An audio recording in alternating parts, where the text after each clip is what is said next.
Smell of my grandmother's peach cobbler had barely faded from the rental car when my brother's wife opened the front door and looked at me like I was a stranger selling something she didn't want. I'm Megan Calloway, 29 years old. I'd taken a red-eye from Seattle to Atlanta for my parents' 35th wedding anniversary dinner, booked the flight 6 weeks out, brought a bottle of Malbec my dad actually likes, and drove 40 minutes from Hartsfield in holiday traffic. Nobody told me the dinner had become a private celebration. My sister-in-law Brooke said it before I'd even set my bag down. We kept it small this year. She smiled the way people do when they've already won and just want to watch you realize it. Behind her, I could see my mom arranging the centerpiece, my brother Kyle pouring wine, my dad sitting at the head of the table staring at his phone. 4 place settings, not 5. I counted them twice. My mom looked up. "Oh, Megan, just that, like I was a package delivered to the wrong address." I set the wine on the entry table. I didn't ask who the 4th seat was for. I already knew Brooke's mother had been folded into family over the last 2 years in a way I apparently hadn't been. I said have a good dinner and walked back to the car. And that night, I pulled up the joint account I'd shared with my parents since I was 19 and started reading the transaction history for the first time in months. If you've ever set a bottle of wine on someone's table and left before they offer you a glass, hit subscribe and tell me what city you're in. I read every single one. The rental car smelled like synthetic pine and stale coffee. I sat in the driveway for maybe 2 minutes before I backed out because staying felt worse than leaving. The GPS said the nearest hotel was 4 miles up Route 78. I drove there with the radio off. The lobby had that specific kind of quiet that Friday nights in budget hotels always have. A lone attendant, fluorescent light, a rack of tourist brochures nobody ever takes. I asked for a room with a king bed and paid cash. $160 for the night. The attendant gave me a key card and went back to her phone. Room 214, end of the hall. I dropped my bag and sat on the edge of the bed with my laptop open and the mini fridge humming beside me. The transaction history loaded in chunks. I scrolled back 6 months. My parents had asked me to stay on the joint account after my dad's cardiac scare in 2021, just in case, my mom had said. So we can move money fast if something happens. I'd agreed. I'd been agreeing to things like that my whole adult life. What I found in the history wasn't an emergency fund in action. $2,400 Brooks Boutique Fitness, annual membership, charged under my mother's login. $1,850 Lakeview Country Club, guest fee and annual renewal. Kyle's name in the notes, $730. Hartwell Catering, deposit for an event. Date 3 weeks from now, $450. Southern Living Floral. Arrangement delivery. Address my parents' house, recipient listed as Brooke M. Propping. All of it from the shared account. All of it in the last 90 days. I kept scrolling. There was more. $300 a car detailing appointment. $220. William Sonoma, a pasta maker, judging by the SKU number I looked up. $190 to tickets to a concert I was never invited to. Every charge had a small, quiet logic to it when you looked at each one alone. Together, they told a different story, one where I was funding a life I wasn't invited to attend. My phone buzzed. My dad. I let it ring. A few minutes later, my aunt texted. Just 3 words, "You okay, sweetheart?" My Aunt Patrice is my dad's older sister. She lives 40 minutes outside Atlanta in a house she's owned since before I was born. She and my dad talk every Sunday. She's never liked Brooke, which she's made clear in the precise, polite way Southern women communicate dislike. Compliments that end a sentence too early. Questions that have no good answer. I called her back. "I saw the place settings when your mom sent me the dinner photo last week," she said before I finished hello. 4. I counted 4. I didn't know until I got there. A pause. I could hear her TV in the background. Some home renovation show, the host explaining load-bearing walls. "Your mother called me last month," she said carefully, asking if I thought you'd mind not being included. I told her you would. She didn't call back. I pressed my thumb and forefinger against the bridge of my nose. "They've been using the account, Aunt Patrice." Another pause, longer this time. "How much?" I read her the numbers. She was quiet through all of it. When I finished, she said, "That catering deposit, 3 weeks out. What's the occasion?" I hadn't looked. I opened the account back up. The memo field just said anniversary celebration, revised guest list. Revised. Like I was a mistake in a document that needed correcting. Don't do anything tonight, my aunt said. Sleep. Tomorrow morning you call me before you touch anything. I said I would. I didn't sleep. By 6 the next morning, I'd mapped every transaction to a date, a person, and a category.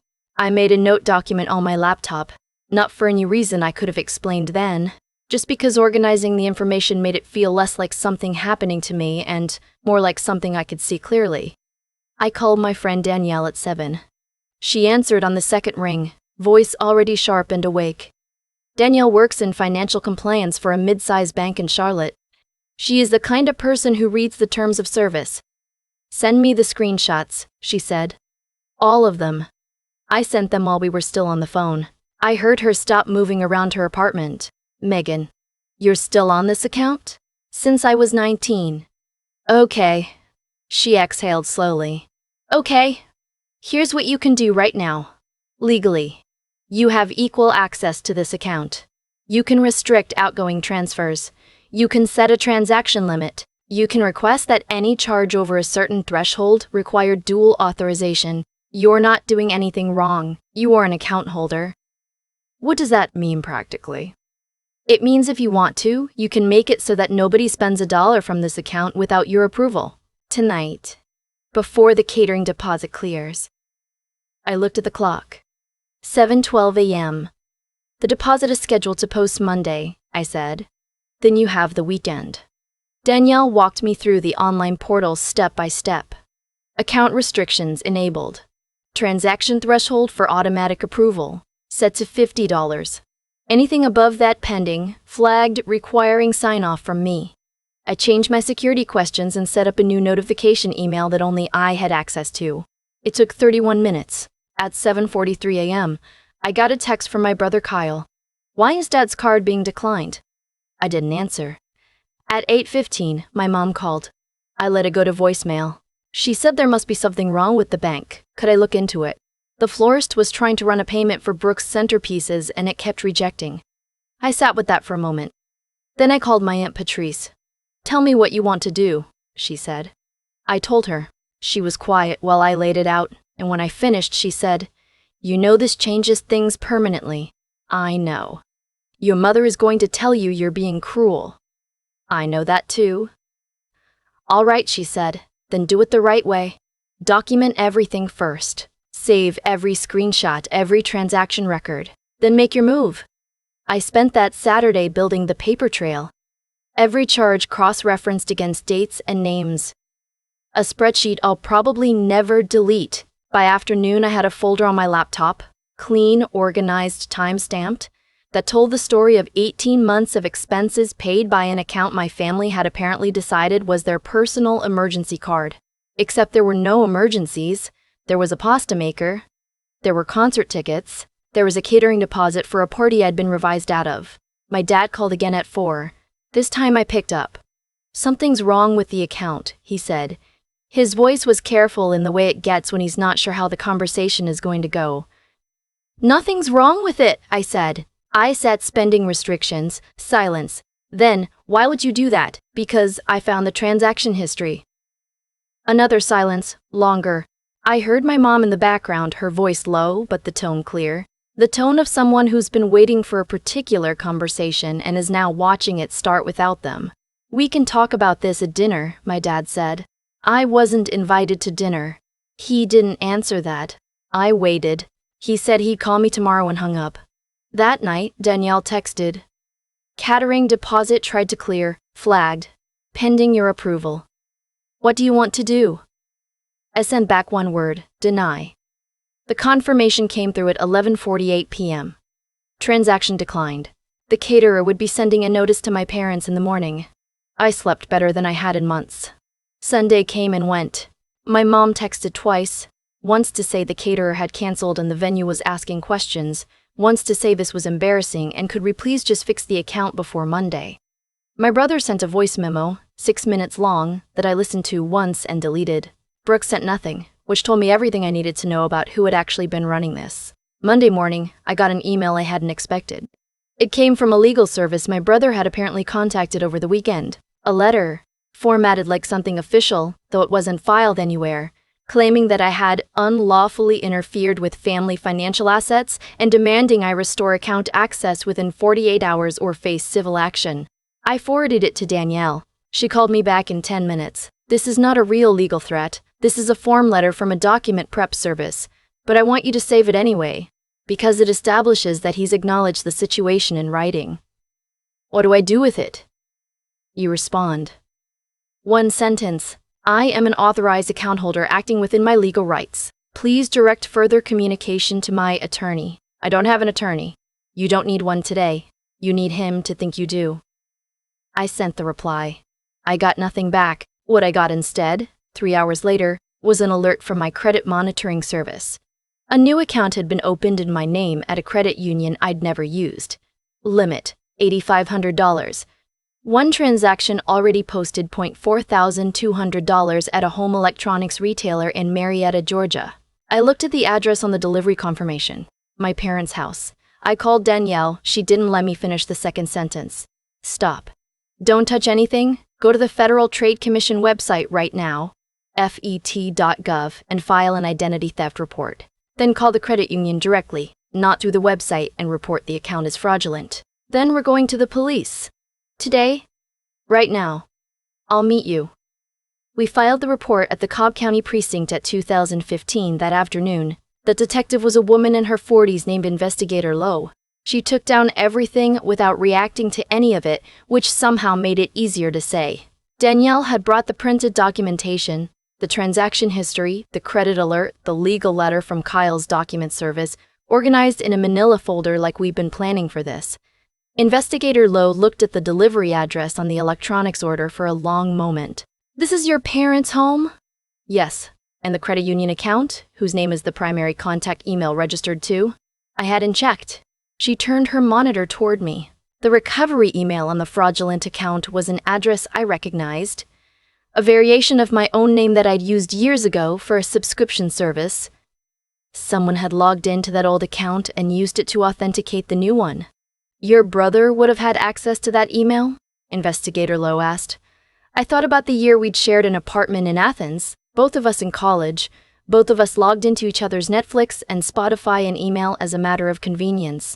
I thought about how I'd never gone back and changed those passwords because it had never occurred to me that I needed to. Yes, I said. She typed for a while. Then, I'm issuing a case number. The credit union will freeze the account pending investigation. The electronics purchase will be flagged for return. Your credit report will show a fraud notation.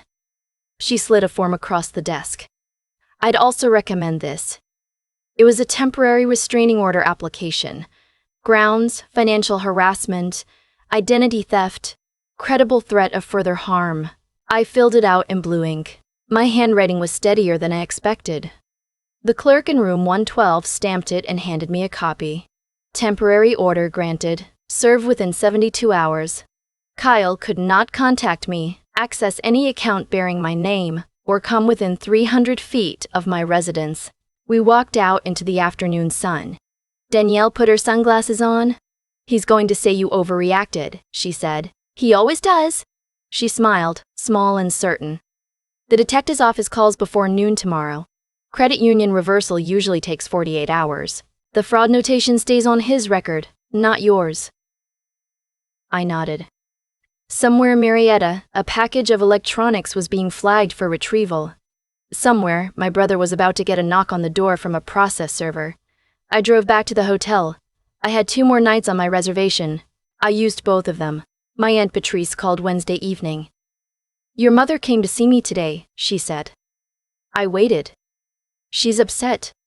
She said you've turned this into something criminal when it was a family disagreement about money. A pause. I told her that using someone's social security number to open a credit line is not a family disagreement. What did she say? She asked if I thought you'd accept an apology. Another pause. This one with a different quality. I told her I had no idea, and that the question wasn't mine to answer. I looked out the hotel window at the interstate below. Headlights moving in long, slow lines. Thank you, I said. Don't thank me, she said. Just call me when you're back in Seattle.